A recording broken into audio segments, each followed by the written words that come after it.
Bonjour à tous et bienvenue pour la matinale, l'émission quotidienne de CMC Markets qui débute à 10h. Je suis Nicolas Chéron, stratégiste pour vous servir et nous sommes aujourd'hui le lundi 14 novembre 2016. Le titre du jour est Envolée du dollar américain. En effet, le dollar index a dépassé ses plus hauts du mois d'octobre. Le dollar donc enchaîne une belle série haussière depuis l'élection de Donald Trump et nous allons en voir les raisons. Les indices quant à eux restent très solides. Tous les actifs dénominés en dollars sont bien évidemment sous pression. L'or a décalé à la baisse. L'euro est sous une forte pression baissière. Les devises des pays émergents sont également à la peine puisque le dollar s'apprécie fortement. Donc on va voir ensemble tous ces mouvements. Je vous rappelle qu'on est aujourd'hui lundi, c'est le début de la semaine. Donc prenez votre temps pour décrypter l'actualité, mettre à jour vos graphiques et vos stratégies. On a ouvert en nette hausse, néanmoins les indices américains ont enchaîné une belle séquence de séries haussières, donc une latéralisation des prises de bénéfices, une stabilisation de début de semaine n'est pas inconcevable. En tous les cas, donc, on va faire un point complet sur ces marchés qui nous promettent de rester volatiles jusqu'à la fin de l'année, je pense. Bonjour à tous ceux qui viennent de nous rejoindre et je salue également tous ceux qui nous regardent sur YouTube. Comme à chaque émission, voici un avertissement sur les risques concernant le caractère purement informatif de cette présentation et les CFD. Je vous invite à en prendre note. Vous pouvez, comme à chaque émission, utiliser les fonctions de chat et de questions-réponses en haut de votre écran pour pouvoir converser avec moi. Dans cette émission, on va voir ensemble les dernières actualités marché, macro, actions, les statistiques économiques passées et à venir, une figure graphique reconnue par la plateforme de CMC Markets et bien évidemment, je répondrai à vos éventuelles questions. Alors, en termes d'actualité marché, nouveau record historique du Dow Jones à 18 960 points. Le CAC 40 a positivement testé son support journalier à 4500 points vendredi et pour le moment, il est reparti à la hausse dans le sens de sa tendance haussière. Le DAX attaque de nouveau sa résistance moyen terme à 10 800 points. Il a gapé à la hausse ce matin et il est parti directement au contact de cette résistance. Est-ce qu'on va la passer un lundi matin dès le début de la semaine? Cela reste à confirmer. Ne berçons pas non plus dans l'euphorie et attendons que des cassures soient effectives. Le VIX travaille ses plus bas à 14,70 points en baisse de 1,67 points. Il est donc relativement faible, ce qui montre une certaine complaisance des opérateurs. Le dollar index inscrit un nouveau plus haut mensuel à 99,8 points. C'est la force du dollar qui explique que les paires en dollars sont sous pression, qui explique que les indices et les monnaies des pays émergents sont sous pression. Et donc voilà, il faut bien garder en tête que les opérateurs anticipent un programme de Trump qui pourrait faire remonter l'inflation et la croissance, qui pourrait donc mener à plus de hausses de taux, notamment en 2017, et c'est ce qui fait que le dollar est aussi puissant ces derniers jours. D'ailleurs, vendredi, on a eu la plus forte baisse journalière des monnaies émergentes en 5 ans, moins 1,7% de ce panier de devises émergentes contre le dollar américain qui, lui, profite de l'effet Trump. En termes d'actualité macroéconomique, le dollar gagne 3% face à l'euro sur la semaine, porté par la perspective de voir la présidence Trump favoriser la remontée de l'inflation aux États-Unis. Stanley Fischer, vice-président de la Réserve fédérale américaine, donc la Fed, considère que les perspectives économiques américaines sont assez bonnes pour procéder à un retrait progressif du biais accommodant de la politique monétaire de la Fed, donc de relever les taux progressivement. Selon les Fed Funds, la probabilité d'une hausse des taux en 2016 est de 85%, donc elle est pratiquement acquise pour le mois de décembre. Et puis enfin, concernant l'Angleterre, Ernst & Young prévoit 83 000 pertes d'emplois à Londres suite au Brexit, puisqu'on a de plus en plus de sociétés qui expliquent qu'elles vont transférer une partie de leurs équipes à Dublin, en France, en Allemagne, etc. Côté entreprise, Artprice a réalisé un chiffre d'affaires en hausse de 11% au T3. Nanobiotics dévoile des données prometteuses et s'adjuge 12%. SIPH voit son chiffre d'affaires augmenter de 23,4% à 75,4 millions d'euros. Et puis Total Gabon a réalisé un résultat net de 11 millions de dollars contre 4 millions au T2, donc au deuxième trimestre 2016. Dans les meilleures et les moins bonnes performances du CAC 40, vous pouvez voir qu'on retrouve ArcelorMittal, les matériaux de base, un des secteurs qui aura le plus rebondi cette année après avoir été massacré l'année dernière. Ensuite, on retrouve de la construction, on retrouve de la pharma, on retrouve de la bancaire. On a donc plutôt un environnement positif. Et vous voyez qu'on parle de net hausse de plus de 2 voire 3%, alors que dans les baisses, mis à part Veolia, qui retrouve ses plus bas de vendredi, qui reste sous pression baissière, eh bien les autres titres baissent très peu. On est donc dans un environnement d'appétit pour le risque, de hausse des indices, avec notamment, on notera les sociétés de l'immobilier qui sont sous pression à cause de la remontée des taux à court terme. Concernant les statistiques passées, on a eu le PIB japonais supérieur aux attentes à 0,5% contre des attentes à 0,2%. Cette nuit, on a eu aussi la production industrielle chinoise un petit peu inférieure au consensus à 6,1% et puis des ventes au détail chinoises inférieures au consensus, mais tout de même en hausse de 10%. Ce jour, très peu de chiffres économiques. La production industrielle en zone euro à 11h, les ventes au détail dans les antipodes à 22h45 et vous voyez qu'ensuite le prochain chiffre c'est l'estimation du PIB allemand demain matin à 8h. Donc aujourd'hui ça devrait être une séance de stabilisation. Les opérateurs prennent la température. On est en hausse pour le moment, on pourrait se stabiliser en attendant de nouveaux éléments fondamentaux. Et puis dans l'outil de reconnaissance de figures graphiques de la plateforme de CMC Markets, j'ai choisi un triangle sur le gaz naturel en données 4 heures. Vous n'êtes pas sans savoir que les cours du gaz sont sous pression baissière depuis plusieurs semaines. On est dans des vagues baissières suivies de rebonds de court terme. On semble s'être stabilisé donc la semaine dernière entre 2,50 et 2,60 dans la zone d'un support de moyen terme qui est à 2,55.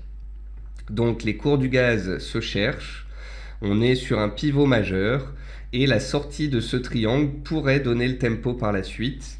Si on arrive à casser les 2,60, on casse les plus hauts des dernières séances et on arrive à s'échapper de ce triangle par le haut, auquel cas on pourrait aller chercher les 2,70 et au-dessus les 2,90.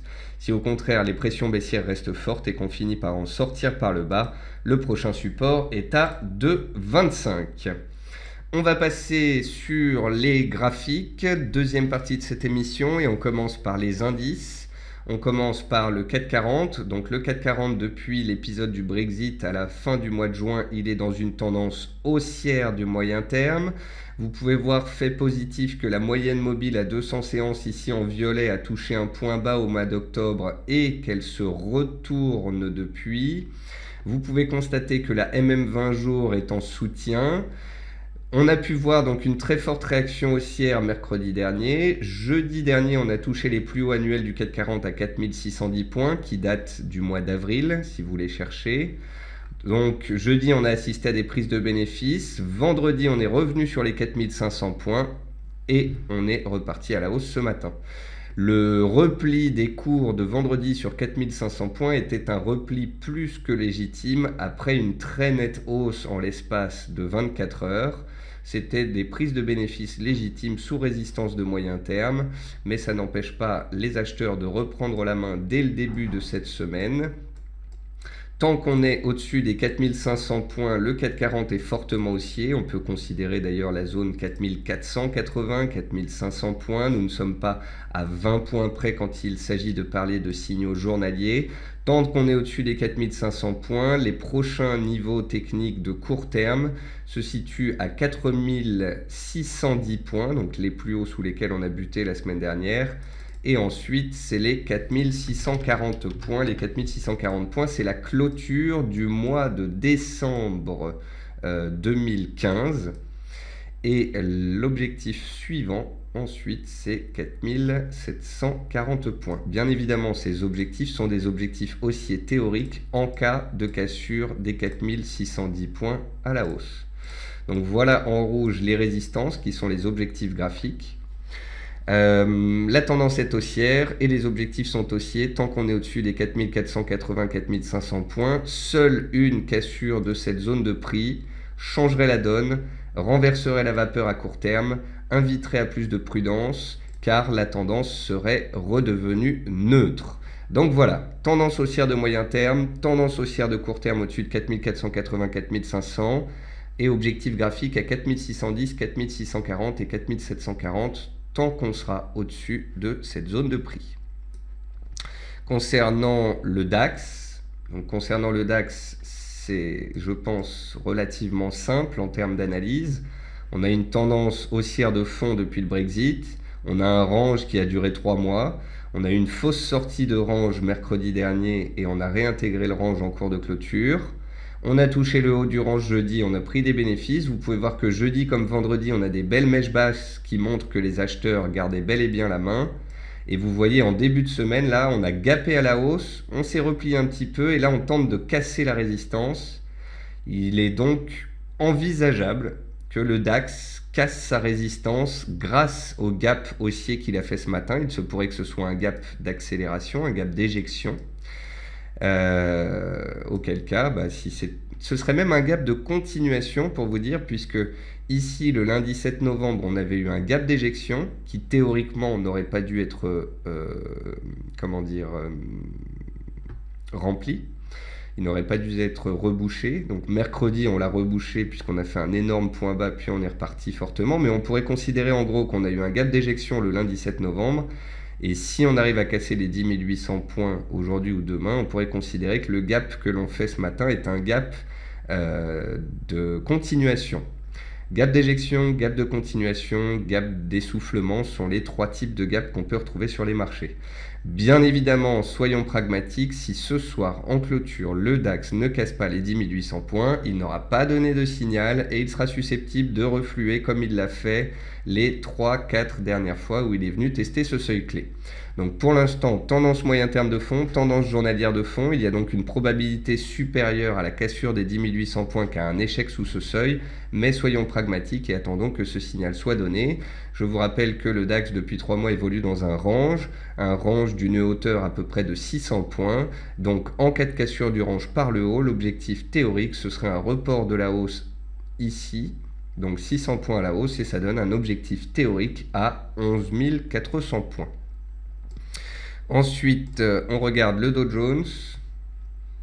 Donc le Dow Jones, il était dans un range en septembre-octobre, il en sort par le haut, il est dans une tendance haussière de fond. Donc ça, hop là, ça c'est un graphique mensuel du Dow Jones. Donc vous pouvez voir, depuis 2009, on est dans un grand et long canal haussier de tendance. On s'est fait peur début 2016, on a failli sortir du canal. On est repassé au-dessus des mêmes 20 mensuels, on s'est stabilisé dessus, on est revenu prendre appui donc ici au mois de novembre avec l'élection de Trump et là les cours sont repartis à la hausse dans le sens de la tendance mensuelle et on arrive sur les 19 000 points et la bande de Bollinger haute mensuelle. Donc ça va nous faire devenir un petit peu plus prudent forcément puisque le Dow Jones vient de prendre 1500 points en l'espace de 4 séances. Par contre, il y a une chose qu'il faut garder en tête, c'est que là, la tendance est haussière en données mensuelles, en données hebdomadaires, en données journalières et en données 4 heures. Donc en théorie, si à un moment les cours s'arrêtent et consolident, c'est une consolidation dans la hausse plus qu'un retournement. Pour qu'on ait un retournement de marché et que de nouveau on puisse parler de baisse à court terme, il faudra soit une figure de retournement, soit un chandelier de retournement manifeste, suivi d'une confirmation, c'est-à-dire un avalement baissier, une étoile filante, un bébé abandonné, que sais-je. Pour l'instant, et jusqu'à nouvel ordre, soyons factuels, les indices américains sont haussiers, notamment le Dow Jones, dans toutes les unités de temps. Concernant le S&P 500, il est un peu moins punchy que le Dow Jones. La raison en est simple, le secteur énergétique a pesé sur ce dernier la semaine dernière. Donc vous pouvez voir quand même que sur le SP 500, c'est beau. C'est un bel exemple de graphique. On a une tendance haussière donc, qui est partie en février. Ensuite, on a l'effet Brexit. On est revenu sur MM200, on est reparti à la hausse. Cet été, on est allé un peu haut, un peu vite. On a consolidé pendant 1 mois et demi avant l'élection. L'élection est passée, on a pris appui sur MM200, on est parti à la hausse. Et mercredi dernier, on est sorti par le haut d'un canal baissier, ce qui s'appelle un drapeau. Le drapeau a comme objectif théorique que l'on reporte sa hausse. Donc vous prenez la hauteur du drapeau, ça fait 75 points, et vous la reportez à la cassure. Et ça vous donne un objectif théorique vers 2225 points, donc sur des nouveaux records historiques. Donc concernant le S&P 500, on est aussi en données mensuelles, en données hebdomadaires, en données journalières, en données 4 heures. En données journalières, on est haussier au-dessus des 2150 points. Vous pouvez voir que jeudi, on a échoué sous les plus hauts en clôture. Vendredi, on a consolidé, on est revenu tester le support une seconde fois. Les acheteurs étaient présents, on a clôturé donc en légère baisse. Et puis, dès le début de la semaine, les acheteurs reprennent la main. Tant qu'on est au-dessus des 2150 points, la probabilité que le S&P 500 aille chercher ses plus hauts annuels reste forte, voire même qu'il les dépasse. Donc, jusqu'à un échec sous résistance ou à un chandelier de retournement baissier, pour l'instant et jusqu'à nouvel ordre, tant qu'on ne casse pas de support, les acheteurs ont la main et la tendance est haussière sur le S&P 500, sur le DAX, sur le Dow Jones, et sur le 440 et sur le Nikkei également. Sur le Nikkei, on s'est fait peur avec Trump la semaine dernière, puis on est reparti à la hausse, et voilà le Nikkei qui continue de grimper.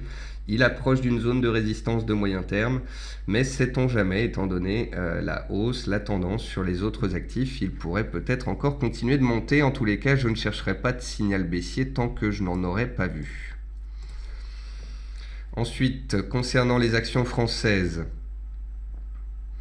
donc là, beaucoup de rotation sectorielle. On a les bancaires qui sont très recherchés, on a l'énergie, on a les matériaux de base qui sont très recherchés. Donc les titres délaissés, on a soit des titres qui publient, soit des titres qui sont en tendance baissière, des titres qui voient leur note revue par des cabinets d'analyse. Donc Bureau Veritas qui est dans une tendance baissière pour le moment n'arrive pas à se reprendre. Veolia délaissé qui avait rebondi vendredi est toujours sous pression baissière ce jour. On va regarder un graphique hebdomadaire. Vous pouvez voir qu'on avait une belle tendance haussière 2012, 13, 14, 15, 16 et puis là il y a eu grosse cassure. Donc même si à un moment donné on peut voir un rebond de court terme, à moyen terme la tendance est désormais dégradée.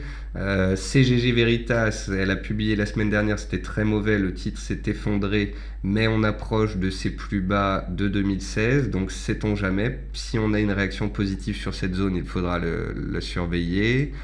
Parrot est encore en baisse, le titre a publié une perte suite à l'activité drone qui perd de l'argent.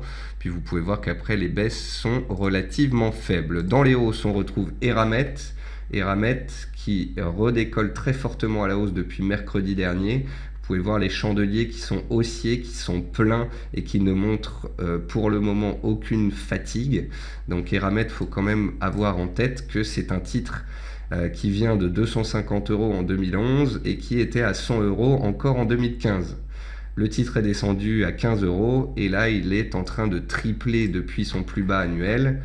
Mais voilà, c'est une hausse qui est à la hauteur de la baisse précédente. Alors je fais juste attention à quelque chose. Voilà, ceci.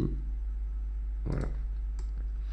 On a un canal haussier sur Eramet à moyen terme et on va faire attention car on s'approche de la borne haute. Donc après 4 séances consécutives de hausse et un peu d'euphorie même, il faut faire attention à ce qu'on n'arrive pas ici sur une zone de résistance sur laquelle des vendeurs pourraient prendre des bénéfices.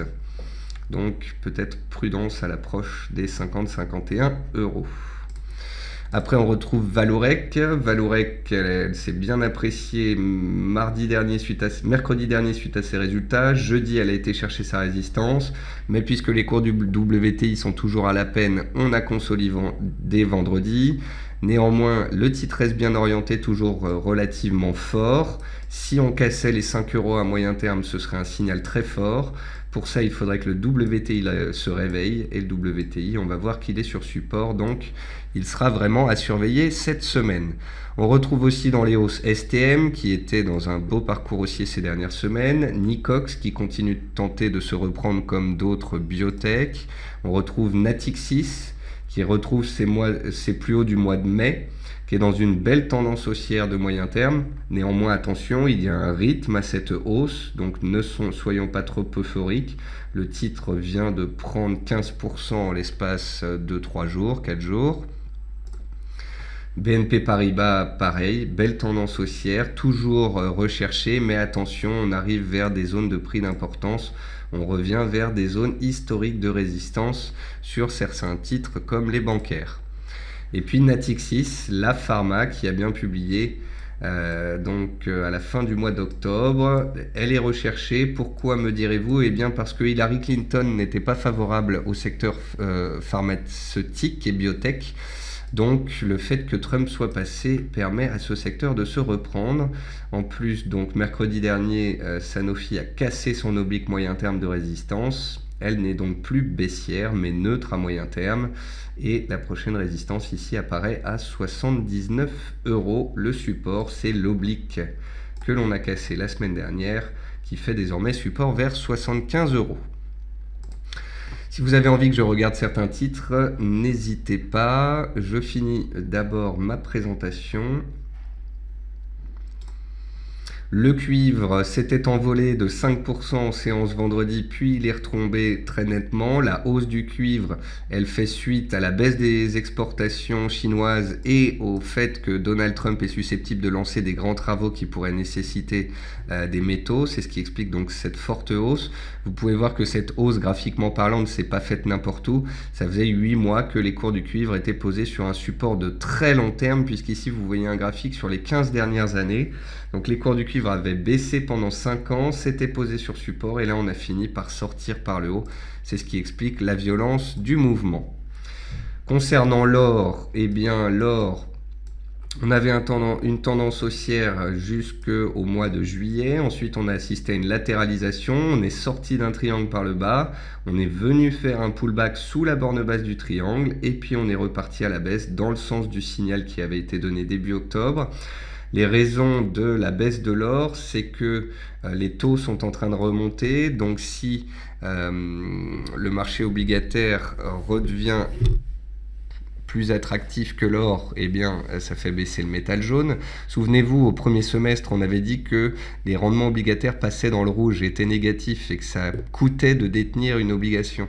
Donc, il valait mieux acheter de l'or à ce moment-là. Or, si les rendements obligataires sont en train de repasser dans le vert, l'or, de nouveau, perd son côté attractif.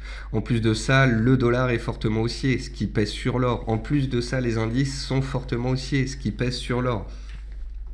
Donc, dans toute cette remontée des cours au mois d'octobre, je m'attendais à ce qu'à un moment, la baisse reprenne. Je ne pensais pas que la baisse reprendrait, bien évidemment, si fortement après l'élection de Donald Trump, dont tout le monde s'attendait à ce que ce soit plus un cataclysme qu'une catapulte haussière. Maintenant, j'espère que vous aurez vite compris que il était possible, dès mercredi dernier, suite à la nomination de Trump, de voir qu'on était sur des supports de moyen terme et de voir que le pire n'était pas forcément à venir, mais peut-être derrière nous. Donc j'espère que vous aurez bien compris avec le Brexit et avec Trump que le pire n'est pas toujours certain. Donc concernant l'or, pour finir, on a un support ici, c'est un support majeur entre 1180 et 1200 $. Donc tant qu'on est au-dessus des 1200, en dessous des 1250 $ et qu'on est en tendance baissière, on a donc de grandes chances de revoir ce support de moyen terme vers 1185, 1200 $. Donc je n'ai pas grand-chose à dire pour le moment. Concernant l'argent, c'est comme l'or, on est baissier. Voici un beau canal haussier ici sur les cours de l'argent. Vous pouvez voir qu'on avait essayé de s'en extraire par le haut, puis qu'on l'avait réintégré. Et vous voyez que le rebond technique du mois d'octobre et début novembre, là, il s'est fait sous la borne basse de ce canal avant que l'on reparte à la baisse. On n'a jamais réussi à réintégrer ce canal proprement. Et c'est ce qui montrait que les vendeurs étaient bel et bien toujours présents. Ensuite, les cours du gaz naturel dont je vous ai parlé tout à l'heure, les voici. Tendance haussière entre février et octobre, forte consolidation au mois d'octobre et début novembre. On est revenu sur une zone de support à moyen terme et là on tente de réagir positivement, donc à suivre. L'hiver arrive, les températures pourraient se tendre, ce qui pourrait faire remonter les cours du gaz naturel. Ensuite, le café Robusta, on avait vu ensemble que s'il réintégrait son canal, ça pourrait être violent. Il est passé de 2180 à 2000, donc il a perdu 9%. Et ça pourrait continuer, hein. On a réintégré le canal, on a fait un pullback sous la borne haute, on est reparti à la baisse dans le canal, et là on est toujours orienté à la baisse. Et la borne basse, le gros support, ça se situe ici vers 1925. Les cours du jeu d'orange sont toujours en échec sous leur plus haut annuel et historique. Ça part pas fortement à la baisse, c'est une consolidation, mais on notera qu'effectivement les plus hauts annuels datant de 2011 étaient une belle résistance. Les cours du sucre restent sous résistance sous le triangle précédemment cassé. Ils sont neutres à court terme. Ils pourraient réaccélérer à la hausse comme à la baisse. Pour accélérer à la baisse, on pourrait surveiller ceci. Une oblique qui passe par tous les plus bas, et si on venait à la casser, c'est que les vendeurs reprendraient potentiellement la main à court terme. Ensuite, concernant l'avoine, le blé et le maïs, j'ai l'impression que les acheteurs s'épuisent. Les cours du maïs font un double top sous les 410. Les cours de l'avoine donc sont en échec pour l'instant sous les 220 cents. Quant aux cours du maïs, on a vu la semaine dernière qu'ils étaient dans un petit range et ils en sont sortis par le bas. Donc il se pourrait que le rebond technique initié au début du mois de septembre sur les cours du maïs soit terminé. On a eu une vague de hausse, 2 vagues de hausse, 3 vagues de hausse pour un rebond qui était de 16%. C'est déjà pas mal. Et à court terme, les vendeurs semblent vouloir reprendre la main. Et enfin, on parle du pétrole. Et le pétrole, le voici. Alors pour l'instant, il n'y a aucun facteur particulièrement haussier sur les cours du pétrole. Les cours du pétrole sont sous pression parce que les pays du Golfe n'arrivent pas à s'entendre sur un ajustement de la production. Le pétrole est sous pression depuis donc 2-3 semaines à cause du dollar haussier, à cause donc des accords qui ne viennent pas, à cause des stocks qui sont élevés. Maintenant, voyons ce qu'il se passe. On est sur MM200, on approche des 42,5, on approche donc d'un support de moyen terme. Si ça casse, eh bien on en prendra note et la prochaine zone de support c'est les $40. Mais si on arrive à réagir dans cette zone des 42,50, $43 sans être à 50 centimes près, c'est-à-dire sans être alarmé forcément par une mèche basse à 42,30 mais une clôture au-dessus de 42,50, enfin vous voyez ce que je veux dire, un petit nettoyage. Donc voilà, je suis dubitatif, attentiste, on aura les stocks mercredi. Ce que je vois c'est que le dollar est fortement monté ces derniers temps et que le pétrole a quand même réussi à tenir. Si à un moment le dollar consolidait, ça pourrait redonner un peu de punch au pétrole. Le pétrole a quand même perdu 20% depuis ses plus hauts pratiquement. Donc pour l'instant rien à dire, mais sachez que je le surveille du coin de l'œil tous les jours, parce que si à un moment on fait une belle réaction sur ces 42,50, eh bien cela voudrait dire que ce range entre 42,50 et 48,8 pourrait perdurer et qu'on pourrait remonter vers la borne haute du range. Donc trop tôt pour le dire, mais en surveillance. Et puis concernant les devises, c'est pas compliqué, le dollar monte très fortement parce que les investisseurs constatent que Trump pourrait relancer la croissance et l'inflation avec notamment des investissements et des grands travaux. Trump n'a pas l'air de vouloir couper la tête de Janet Yellen pour le moment, donc Janet Yellen pourrait rester présidente de la Fed et augmenter les taux d'intérêt au mois de décembre. Et ce qui a changé, si vous voulez, ces dernières séances par rapport à avant, c'est que désormais, les investisseurs, les opérateurs anticipent un programme de Trump, donc toujours avec grands travaux, relance de l'inflation, de la croissance, etc., mais aussi un programme qui pourrait induire d'autres hausses de taux, notamment en 2017. Donc si ça se trouve, la Fed qui était jusqu'ici timide à monter ses taux pourrait les monter encore plus. Et c'est ça qui explique que les taux longs américains soient remontés très fort et que le dollar américain soit également remonté très fort. Vous avez donc l'AUD qui reste sous pression. D'ailleurs, l'AUD, il a fait une fausse sortie par le haut.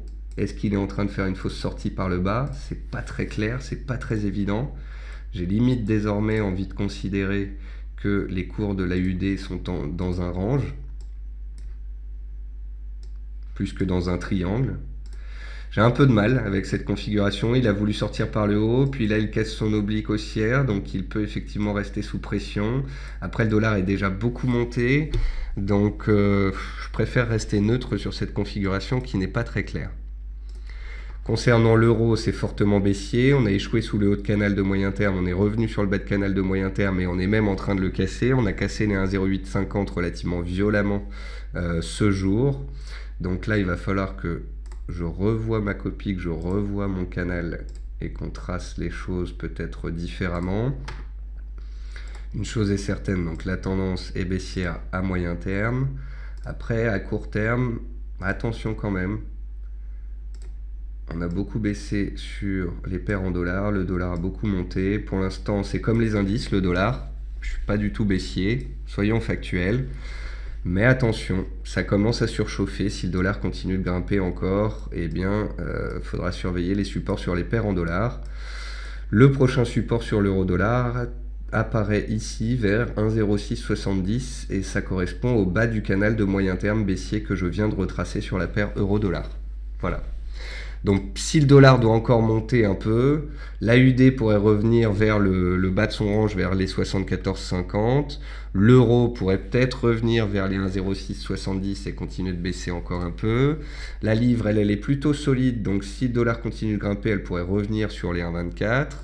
Le NZD, lui, il a quand même fortement consolidé, hein. Donc les devises des antipodes pâtissent vraiment là de la victoire de Trump, beaucoup plus que... J'ai l'impression que les devises européennes. Donc là, attention sur le NZD, c'est comme sur l'AUD, c'est pas très clair. Est-ce qu'on est en train de donner des cassures franches, auquel cas la baisse va prendre le pas, ou est-ce qu'on est en train de se mettre dans des ranges?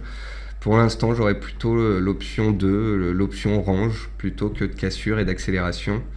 En effet, je vois mal le dollar réenchaîner une séquence haussière ultra puissante après celle qu'il vient d'enchaîner ces 5 derniers jours. Regardez ça, 1, 2, 3, 4, 5, 6 séances de hausse. On a eu une accélération aujourd'hui puisqu'on a eu une cassure des plus hauts d'octobre. Mais vous savez, je n'aime pas les mouvements euphoriques. Donc attention, le dollar est déjà beaucoup monté et s'il consolide à tout moment, les paires en dollars pourraient en profiter. Quant à la paire USD-Yen, elle a atteint et dépassé la zone des 107. Et tant que l'USD-Yen sera au-dessus des 106, 106,50, il est haussier, les acheteurs ont la main. C'est un bon point pour le Nikkei et c'est un bon point pour les indices en général. Donc voilà, sur les devises des antipodes sont sous pression, les devises des émergents sont fortement sous pression, le dollar est fortement haussier, c'est un fait. Après, sur des paires comme l'euro et la livre, qui tiennent peut-être un peu mieux ou qui pourrait tenir bien. Donc je surveille les 1,24 sur la livre et les 1,0670 sur l'euro-dollar si on devait y aller. Donc le bas du canal de moyen terme que je viens de redessiner ici. Voilà, sur ce, on a fait un point quand même relativement complet. J'espère que cela vous a plu. Je regarde vos derniers commentaires. Alan me dit, est-ce que vous pouvez regarder le cuivre contre l'or et me dire si vous voyez la même chose que moi? Alan, c'est pas compliqué. L'or chute et le cuivre s'envole, donc le cuivre devient beaucoup plus fort. Pourquoi est-ce que le cuivre devient beaucoup plus fort? Eh bien, tout simplement parce que l'or est délaissé, parce que les marchés sont haussiers et parce que le dollar est fort. Le cuivre, lui, il est recherché parce qu'on anticipe des plans de grands travaux aux États-Unis. Voilà. Hervé me dit, vous avez dit en mars dernier qu'il y avait de fortes chances que le CAC atteigne les 4650 points en 2016, que le marché n'a pas de mémoire ou qu'il pouvait retrouver ses plus bas de janvier dernier vers 4000 points. Donc c'est fait Hervé, on est revenu chercher les 4006 au mois d'avril, ensuite on est revenu chercher les 4000 points, c'était les plus bas de février, ensuite on est revenu chercher 4610, donc vous voyez le marché s'est bien évidemment soutenu de ses plus hauts et de ses plus bas annuels. Là, on est dans un range de moyen terme, on est sous la borne haute du range, tout comme le DAX est sous les 10 800 points. Ça fait plusieurs séances qu'on monte, on n'est pas baissier, mais on ne va pas passer euphorique maintenant alors qu'on est sous des résistances, on va attendre les prochains catalyseurs. Hervé me dit, est-ce que cette éventualité pourrait se réaliser en janvier prochain alors que traditionnellement le mois est souvent acheteur? Donc est-ce qu'on pourrait redescendre vers 4000 points en janvier? Hervé, c'est pas inconcevable puisqu'on l'a fait l'année dernière, mais pour ça il faudra des facteurs négatifs. Pour l'instant, les marchés sont particulièrement haussiers.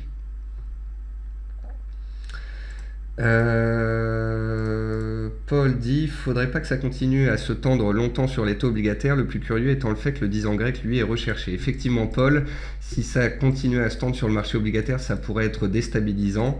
Pour l'instant, ça a l'air d'être un ajustement relativement puissant des marchés, mais ça ne fait pas basculer les indices comme vous avez pu le voir.